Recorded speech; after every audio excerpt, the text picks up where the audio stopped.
په یو څاروي کې څومره کسان قرباني کولی شي؟ ډېر قیمتي او ناشنا بیان دی او بالکل نوی دی، نو راځئ چې ټول یې ووایو. کړی دی وی که چېرته په شریکه باندې یو قرباني کېږي، شریکه مطلب یو څاروی راوسته وایي کې خلکو برخې یو کس پکې داسې دی چې د هغه اراده د قربانۍ نه ده خو برخه یې اخیستې ده، نو دا به جایز وي. اول دا مسله یاده کړئ، اولنۍ مسله دا ده چې اشتراک په قربانۍ کې ګډون دا صرف په اوښ کې، په غوا او میخه کې کېږي. هر چې ګډ بیزه شو نو په دې کې ته برخه چا څه نشي اخیستی، دا یو طرف یو کس به یې کوي. حدیث کې دا راځي په صحیح مسلم کې دا حدیث دی، جابر رضی الله عنه وایي د پیغمبر صلی الله علیه وسلم په زمانه کې د حدیبیه په کال باندې منګه اوښ حلال کړی عن سبعه د 7 کسانو طرف نه، والبقره عن سبعه او غوا د 7 کسانو طرف نه، او دا میخ هم د غوا یو قسم دی. د خلکو د غټه مسله جوړه کړې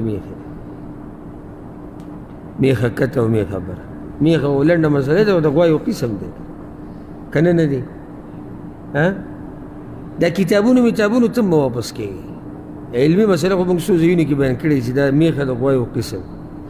څوک چې به د څاروو پوه چې هغه خواله ورشوی دا میخه کوم قسم دی او د غوا کوم قسم دی، به تا ته دا وایي چې دا اصل یو دی، خو بیا دننه به یې کې اقسام دي.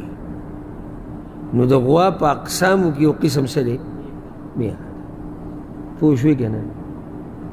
نو اوس که یو سړی تا ته دا ووایي چې د میخه باندې خاص دلیل وښایه، د دې مطلب دی که یو سړی تا ته دا ووایي اوس یو وایي وطني میخه، یو وایي پنجابۍ میخه، خیال م کړی که نه؟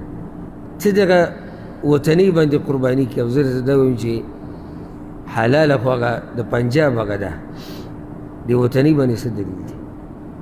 ما له داسې دلیل راوړه چې پیغمبر ویلي چې سره میخه حلالول جایز دي، سره سور ټکی وبهګې ما ته ښایي، یا داسې راوړه چې په هغې کې دا لیکلي چې دغه میخه چې کومه پنجابۍ ده، الجاموس البنجابي، چې دا په دلیل کې دا د قمقلانو خبرې دي او کمزورې خبرې دي. غوا یو قسم میخه، نو په میخه کې هم 7 کسان شریک کېدی شي، په غوا کې هم په اوښ کې هم. یو روایت کې راغلی چې اوښ کې 10 کسان هم شریک کېدی شي. اوس چې دا ثابته شوه چې 7 کسان شریک کېدی شي، نو بیا دا ورسره یاده کوي که دا 7 کسان په یو کور کې دننه، که دا پردي که دوی فرض عبادت کوي، که دوی نفلي کوي، او که څوک کې صرف د غوښې دپاره پکې برخه دي، دا ټول جایز دي. مسله هلته تا ته شریعت بیان کړی چې دا 7 حصې کېدی شي، بس خیال م دی دې مسلې ته که نه؟ 7 حصې کېدی شي دا غوا دا میخ، 7 حصې کېدی شي. تا ته دا نه وي چې لازم به دی چې دا 7 حصې به ټولې په قرباني کړي، د اختر قرباني به، یا دا 7 حصې به لازم د حج هغه قرباني، یا دا 7 حصې به یعنی لازم دا خلک د الله دپاره دي. نه، لکه 15 کسان دي هغوی دا وایي چې موږ د اختر قرباني کوو، 2 وایي موږ یې غوښه ولاړو. صحیح ده که نه؟ صحیح. خو چې 7 برخې شي، بیا دا یاده کوي دا 7 برخې چې شریعت یې ښودی که نه، دا مطلب دی چې زیات نه زیات وولي، کم سے کم یې نه دي ویلي. اوس 15 کسان شریک کېږي، کېدی شي که نه شي کېدی؟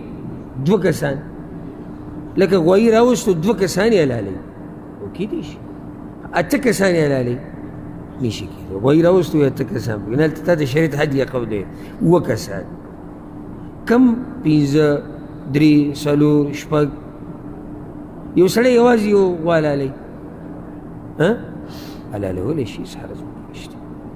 دا قیمتي بیان چې تاسو واورېدو دغه شان قیمتي بیاناتو لپاره زموږ د صفحه ځان سره لازمي سبسکرایب کړئ. السلام علیکم ورحمت الله.